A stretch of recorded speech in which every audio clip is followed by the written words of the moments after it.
ನಮಸ್ಕಾರ. ಯಾವ ಸರ್? ದೊಡ್ಡಬಳ್ಳಾಪುರದ ರಾಜಘಟ್ಟ. ನಮ್ಮ ಸೊಣಪನಹಳ್ಳಿ ಸರ್. ಈಗ ನೀವು ಎಷ್ಟು ವರ್ಷ ಆಯ್ತು ಗಿರಿ ಪ್ರದರ್ಶನಕ್ಕೆ ಬರಕ್ ಶುರು ಮಾಡಿ? ನಾವು ಶುರು ಮಾಡಿ ಒಂದು 6 ವರ್ಷ ಆಯ್ತು. 6 ವರ್ಷ ಆಯ್ತು. ಇದು 11ನೇ ವರ್ಷದ ಇದು. ಈಗ ಹುಲ್ಕುಡಿ ಬೆಟ್ಟ ಸುತ್ತು ಎಷ್ಟು ಕಿಲೋಮೀಟರ್ ಆಗುತ್ತೆ? 8 ಕಿಲೋಮೀಟರ್ ಆಗುತ್ತೆ. ಇಲ್ಲಿ ಬಂದಿರೋದು ಇದು ಎಷ್ಟು ಕಿಲೋಮೀಟರ್ ಆಯ್ತು? ಇಲ್ಲಿ 4 ಕಿಲೋಮೀಟರ್ ಆಗಿದೆ, ಇನ್ನು 4 ಕಿಲೋಮೀಟರ್ ಇದೆ. ಒಂದು ಅರ್ಧ ಬಂದಿದ್ದೀವಿ ಸರ್.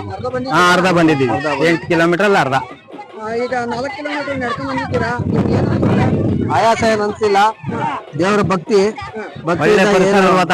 ಪರಿಸರ ವಾತಾವರಣ, ಒಳ್ಳೆ ಗಾಳಿ, ಒಳ್ಳೆ ನೀರಿನ ವಾತಾವರಣ ಇರ್ತೈತೆ. ಆಮೇಲೆ ಗಿಡ ಮರಗಳ ಇದು ಗಾಳಿ ಆರೋಗ್ಯಕ್ಕೂ ಒಳ್ಳೆಯದು.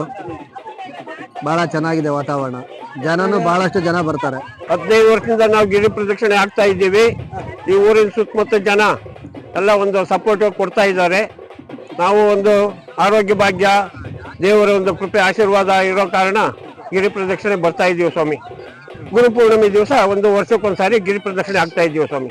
ಈಗ ವರ್ಷದಿಂದ ವರ್ಷಕ್ಕೆ ಜನಸಂಖ್ಯೆಯಲ್ಲಿ ಜಾಸ್ತಿ ಆಗ್ತಾ ಈ ವರ್ಷ ಇದ್ದಿದ್ದು ಜಾಸ್ತಿ ಆಗಿದೆ. ಭಾನುವಾರ ರಜಾ ಇರೋ ಕಾರಣ ವಿಪರೀತ ಜನ ಬಂದಿದ್ದಾರೆ. 1000 ಜನ 1,500 ಜನ ಮೇಲಿದೆ.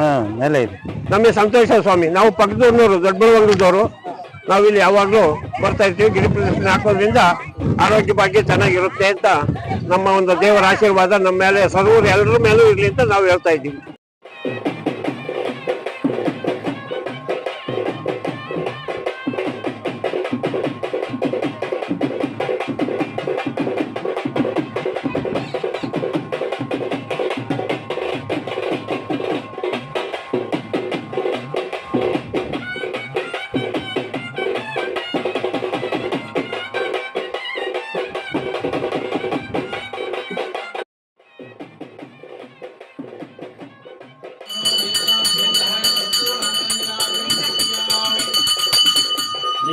जय नमः पार्वती पतये हर हर महादेव।